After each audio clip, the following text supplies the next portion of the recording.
Olá, bom dia. Estamos mais um domingo e mais uma escola dominical e é um prazer muito grande poder compartilhar aqui na sala da família. Para mim é uma das salas mais importantes da igreja por conta do conteúdo, né? Nós estamos trabalhando família e nesse tempo nosso aí de pandemia, mais do que nunca, nós precisamos entender as relações familiares, né? E nós temos o livro de Provérbios, nós estamos trabalhando os Salmos, e também o livro de Provérbios, já falamos sobre alguns princípios familiares, relacionamento de casal, pureza sexual, e hoje nós vamos falar de um assunto muito importante que é a criação de filhos. Se você não tem filhos ainda, essa aula é para você. Se você tem filho já adulto, crescido, também é para você, porque aí vem os netos e a gente precisa saber como lidar, né, com a criação e com a educação dos nossos filhos. Eu quero ler Provérbios capítulo 22, verso 6, que é o texto básico aqui da nossa lição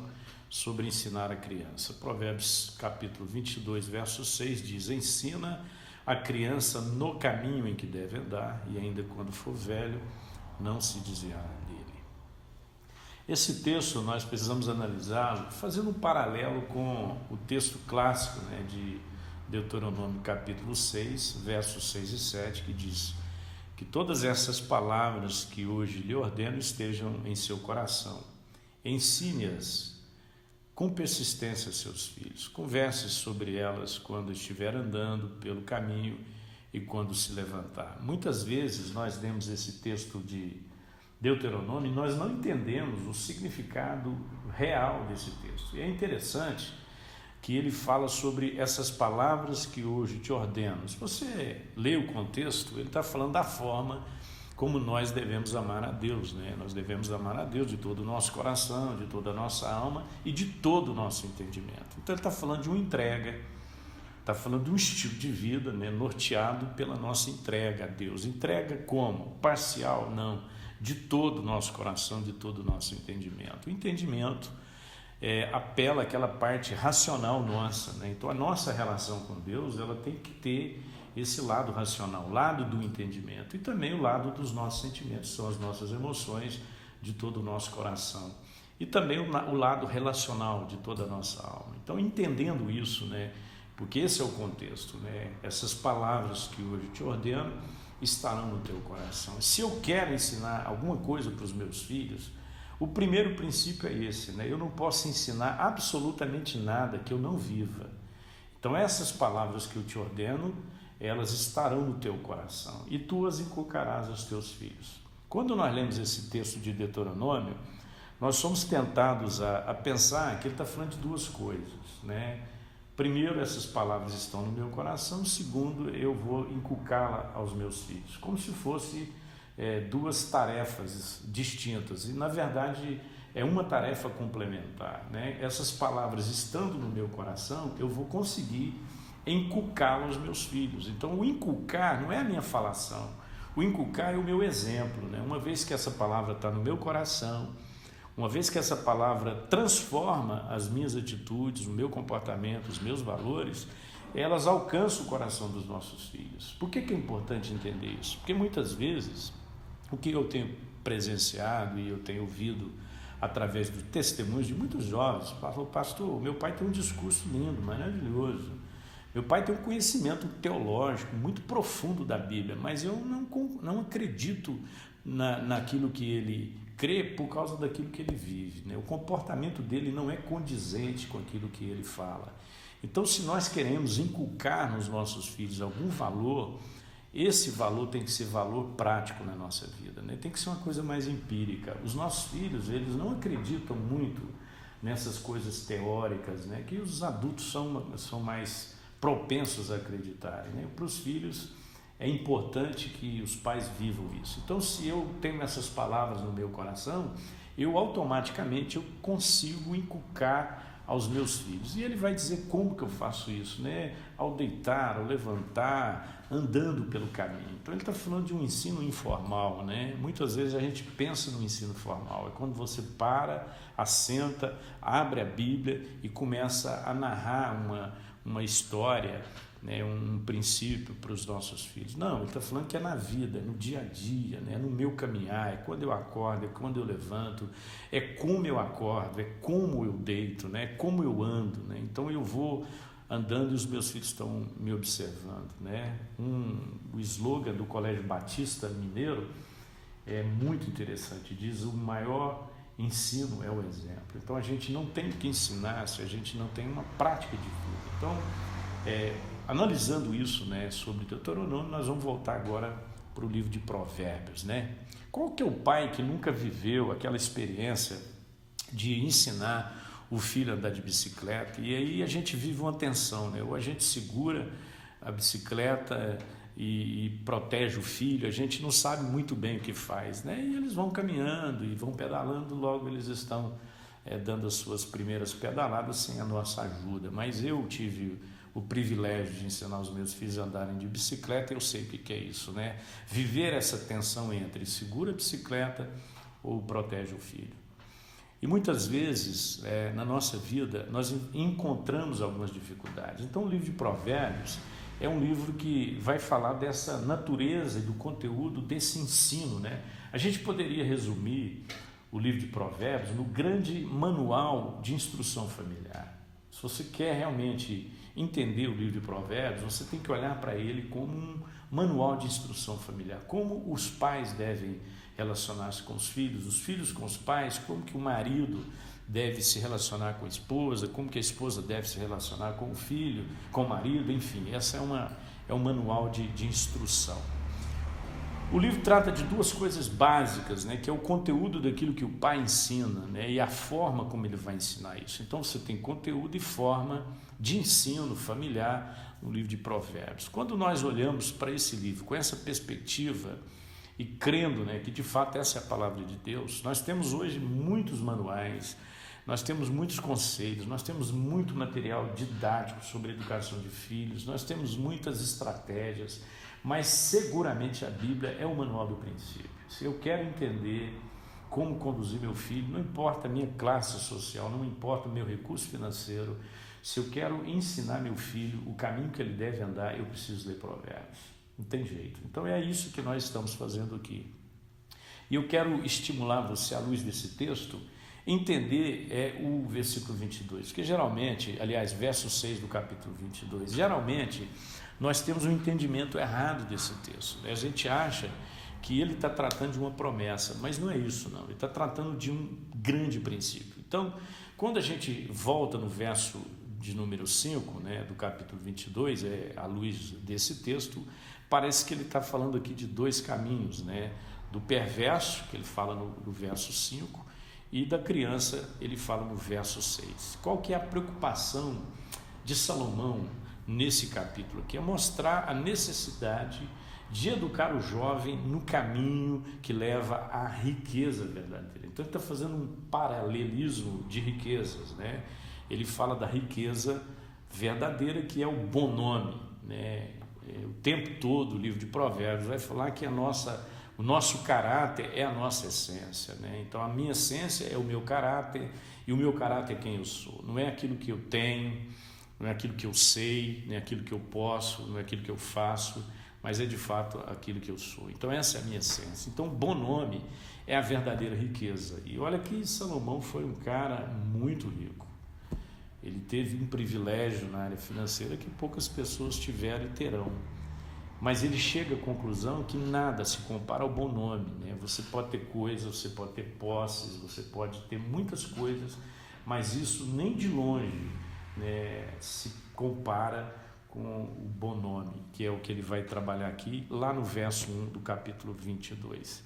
Então ele faz esse contraste, né, com o caminho do perverso, que é o caminho da ruína. E é muito interessante, porque o salmista no Salmo 1 também vai falar de caminho, né, do caminho do homem justo. Bem-aventurado o homem que não anda no caminho dos ímpios, não se detém no caminho dos pecadores, não se assenta na roda dos escarnecedores. Então ele fala de três momentos, né? Primeiro o caminho, depois as pessoas que se detêm, que andam, né? E as pessoas que adotam como estilo de vida o caminho do ímpio. Então o caminho do ímpio, ele diz que perecerá. O caminho do justo, ele fala que é como essa árvore, né, plantada junto às correntes de água, que no devido tempo vai frutificar. Há o tempo certo para frutificar. E ele está falando de processo, né? Muitas vezes nós queremos que as coisas aconteçam numa velocidade, numa rapidez, porque o mundo funciona assim, né? A gente está sendo meio empurrado e massificado pelo imediatismo e a gente não suporta muito o processo. Mas o caminho de Provérbios é um caminho processual, né? Um caminho lento, é uma construção, né? Uma jornada. John Maxwell diz que sucesso não é o lugar onde você chega, mas é a forma como você vai. Então, o que vai definindo uma vida de sucesso, uma vida de vitória, uma vida bem-sucedida, é a maneira como nós conduzimos a nossa própria vida. Então, o Provérbios vai trabalhar exatamente sobre isso, né? Você tem aqui primeiro um gênero literário. Sem entender o gênero literário de Provérbios, nós não vamos entender o verso 6. Quando a gente vai para o gênero literário, a gente vai entender que provérbios não são promessas, não são garantias absolutas, mas são princípios que indicam que aquilo que normalmente é verdade, embora, claro, as exceções sejam possíveis. Ele está dizendo, olha, se você pega esse caminho, a possibilidade de dar certo é muito maior. Então, a gente não tem no verso 6 uma promessa, a gente tem uma possibilidade. E aí está muitas vezes a frustração de muitas pessoas. Eu já ouvi muitos pais dizer, pastor, eu ensinei meu filho o caminho, li a Bíblia com ele, contei histórias da Bíblia para ele, meu filho debandou na vida, não quer saber do Evangelho, então a promessa de Deus falhou. Deus não fez promessa, não é promessa. Então o gênero literário vai mostrar exatamente isso, né? Provérbios 22, 6, não constitui uma promessa divina, de que depois que o cara ficar adulto, se ele não fizer uma escolha por Jesus, ele vai ter aquela vida aos pés dele. Não vai, ele precisa fazer essa decisão, mas se eu me comprometer a ensinar, a probabilidade de que ele tome essa decisão, ela vai ser com certeza muito maior. Então, aqui tem um paralelismo. A segunda coisa é a ordem, né, que ele estabelece aqui, ele diz ensina. A palavra ensina aqui era a mesma coisa que estimular. Então, o que a mãe fazia com a criança? A criança recém-nascida, a mãe pegava a geleia de framboesa, isso na cultura hebraica, e ela esfregava aquela geleia de framboesa na gengiva da criança para que ela começasse a distinguir, né, o sabor e ela fosse estimulada a querer se alimentar. Então, a palavra ensinar significa estimular o paladar. Irmãos, vamos falar a verdade, né? A Bíblia diz que a nossa palavra ela tem que ser temperada com sal. Olha o sentido disso. Talvez há uma relação disso com a cultura hebraica, né? Que você estimula o apetite, né? Então, muitas vezes, nós queremos que os nossos filhos tenham uma fome por Deus, mas nós não estimulamos os nossos filhos a essa fome, né? Nós não desenvolvemos nele esse desejo. Um dia alguém disse o seguinte: você não consegue obrigar um cavalo a beber água, mas você pode provocar a sede nele. Você pega um prato, coloca sal, e depois de algumas lambidas, com certeza ele vai sozinho beber água. Então, muitas vezes o ensino, ele passa por essa via, né? É muito mais importante eu despertar no meu filho o interesse. Muitas vezes a forma como nós queremos conduzir os nossos filhos é muito mais uma imposição. Nós estamos querendo que os nossos filhos sigam aquilo que nós aprendemos e a gente faz isso de uma forma muito abrupta, né? Nós queremos que eles adotem como princípio de vida, mas nós não geramos nele aquela fome, aquele desejo. Então a palavra ensinar, ela tem muito mais a ver com essa nossa capacidade de estimular, né? De gerar nele o apetite. Então eu posso fazer isso, eu posso provocar nele. E como que eu faço isso, né? Revelando as maravilhas do Evangelho. Muitas vezes o Evangelho ele é determinado pelas coisas negativas, não faz, não pode, né? Não mexa. Então os filhos crescem achando que vida cristã é muito mais caracterizada pelo não do que pelo sim. Eu adotei como prática de vida já para mim há muito tempo, né? Eu decidi que eu não sou contra nada, né? Então as pessoas me perguntam: o senhor é contra isso, o senhor é contra aquilo? Eu digo: olha, eu sou a favor da vida. E tudo que for contra a vida, consequentemente eu serei, mas eu sou a favor. Eu sou a favor da vida, eu não sou contra nada. Muitas vezes nós ensinamos um evangelho muito mais caracterizado pelo não pode. Eu li um livro O autor é muito feliz porque ele trata da ética dos 10 mandamentos e ao invés dele falar não adulterarás, ele fala do privilégio de não se cometer adultério. Olha só, ele pega uma coisa que seria negativa e traduz isso em algo positivo. Então que nós tenhamos disposição para ensinar os nossos filhos, estimulando neles, né, o desejo, estimulando neles a vontade, né, despertando neles aquela alegria, né? Então a palavra hebraica para ensinar é shanak, consagrar. Consagrar é um ensino como uma construção, como uma lapidação, né? Perguntaram para Miguel Ângelo, como é que você conseguiu, né, criar essa estátua maravilhosa de Davi? Ele disse, eu apenas tirei o que não era. Então ele pega a pedra bruta, ele vai tirando aquilo que não é, e lá estava a estátua de Davi. Então, irmãos, muitas vezes o nosso esforço não é colocar, é tirar, é lapidar os nossos filhos, é moldar os nossos filhos. E para moldar, você precisa ter paciência, né? Você precisa saber o momento certo, a forma correta. Muitas vezes nós não erramos porque ensinamos coisa errada. Erramos porque ensinamos as coisas erradas, as coisas certas da forma errada. Então não vai ter um resultado positivo. Se você está ensinando coisas certas, o Evangelho é boas novas. O Evangelho é boas novas, mas dependendo da forma como você ensina o Evangelho se torna uma coisa ruim, desagradável, intragável, né? Eu amo a palavra, né? A Bíblia diz que a graça de Deus, ela nos educa, né? Ela não só nos salva, mas ela nos educa para viver a vida piedosa, justa, para viver a vida santa, né? Então o Evangelho é alguma coisa que nos beneficia, é alguma coisa que nos liberta, né? Muitas vezes ensinamos os nossos filhos um Evangelho que escraviza por causa dessa forte ênfase que nós damos no não.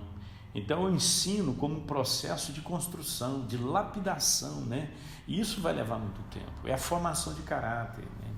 Muito bom a gente olhar para os nossos filhos e ver que eles cresceram e se tornaram pessoas melhores do que nós. A aplicação desse texto, né, de Provérbios 22:6 é que eu tenho que ser um pai construtor, orientador e que vai lapidar o caráter do meu filho conforme a palavra de Deus. Nós temos uma referência, né, irmãos? Muitas vezes nós apelamos ao nosso testemunho, mas o nosso testemunho não seria nada sem o mover do Espírito, sem a palavra que norteia a nossa vida, né, que nos dá uma direção. Então que nós sejamos verdadeiros construtores, né, do caráter dos nossos filhos. Então o que é paternidade? Paternidade é um processo, né, que vai envolver acompanhamento, responsabilidade, né?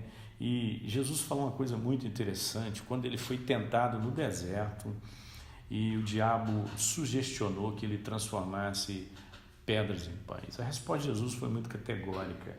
Ele disse, não só de pão viverá o homem, mas de toda palavra que procede da boca de Deus. O que Deus está dizendo com isso? Muitas vezes nós, como pais, e agora eu vou falar mais do homem, nós nos colocamos numa condição de provedores, né? A gente acha que o papel nosso é trazer pão para casa, trazer comida para casa, trazer alimento para casa, né? E esse não é o nosso papel. Nosso papel é trazer orientação, porque não só de pão vive o homem. Então os nossos filhos não vivem só de pão. Os nossos filhos não vivem só da provisão material que nós ministramos e provemos na vida deles. Os nossos filhos vivem de orientação. Muitas vezes nós não temos uma palavra de orientação para os nossos filhos. Muitas vezes os nossos filhos estão perdidos e eles não sabem exatamente o que eles vão fazer. Então que saia da nossa boca uma palavra que dê direcionamento, uma palavra que vai lapidando o caráter dos nossos filhos. Eu sei que muitas vezes a gente trabalha para morrer, né, pensando em dar um conforto para os nossos filhos, dar para os nossos filhos uma condição melhor do que aquela que os nossos pais nos deram.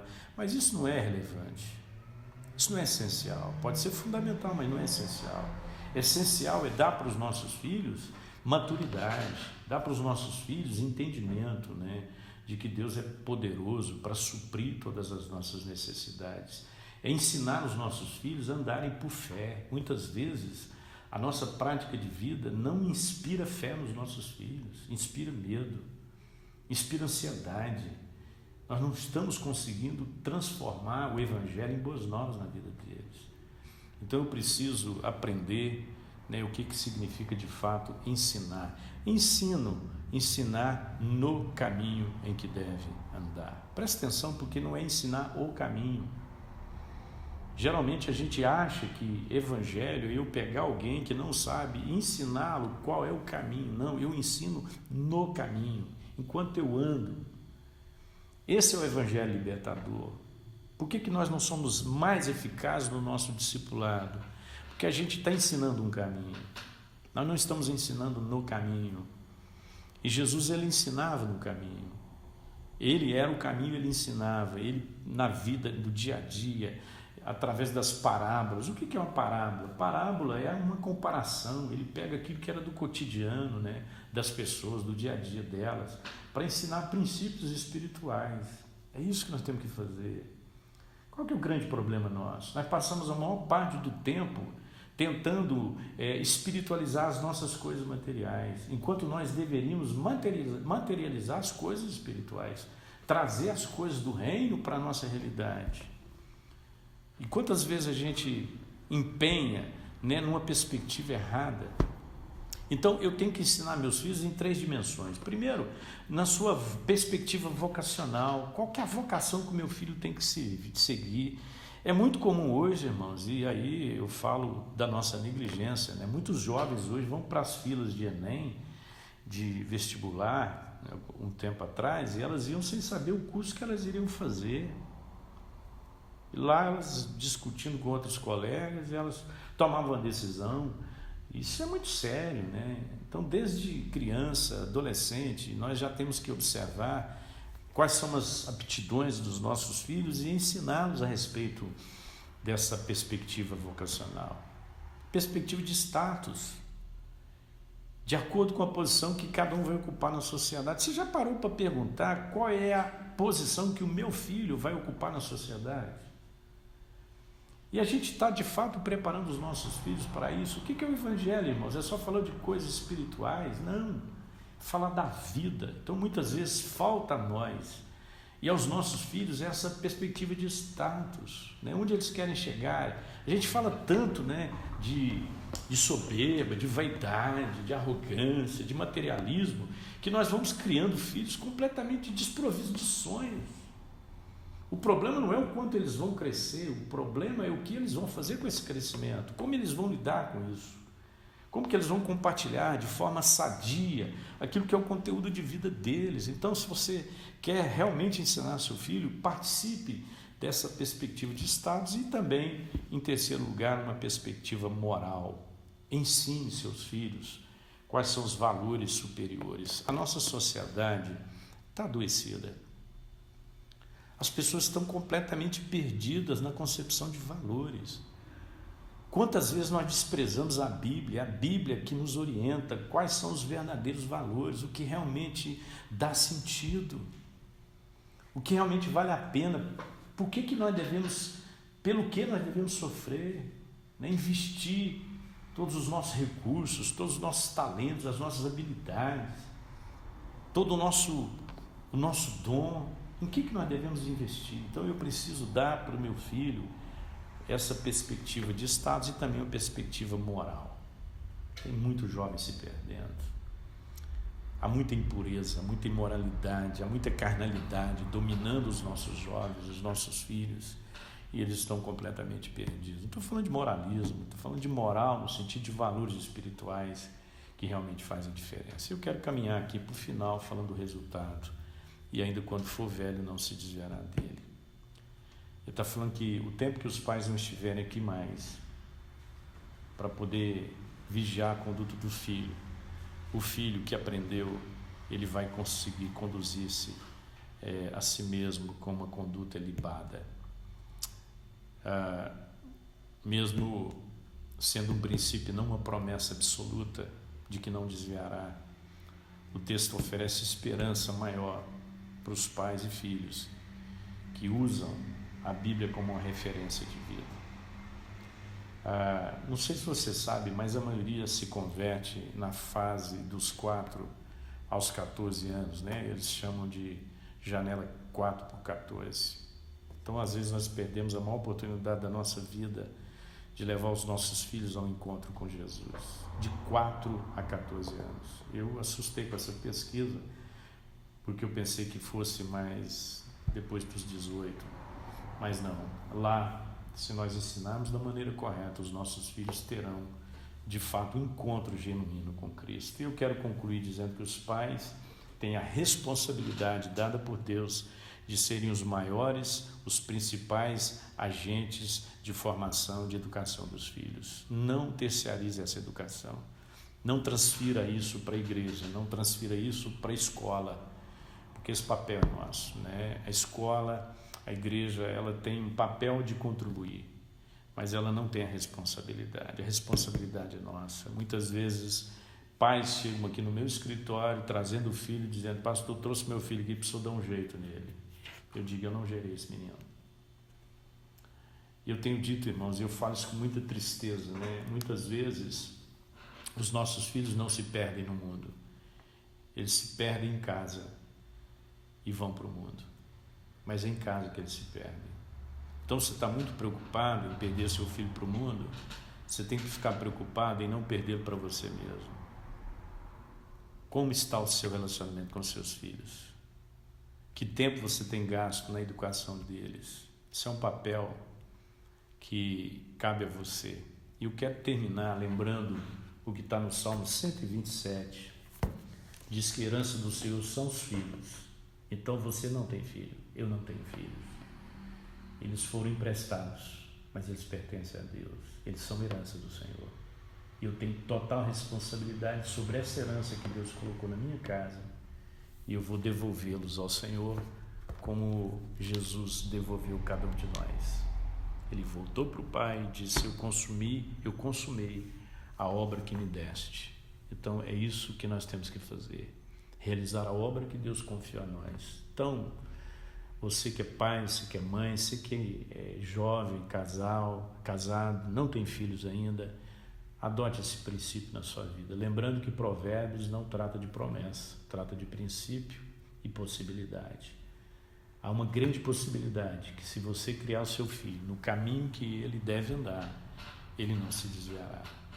Deus abençoe sua vida, sua casa e sua família.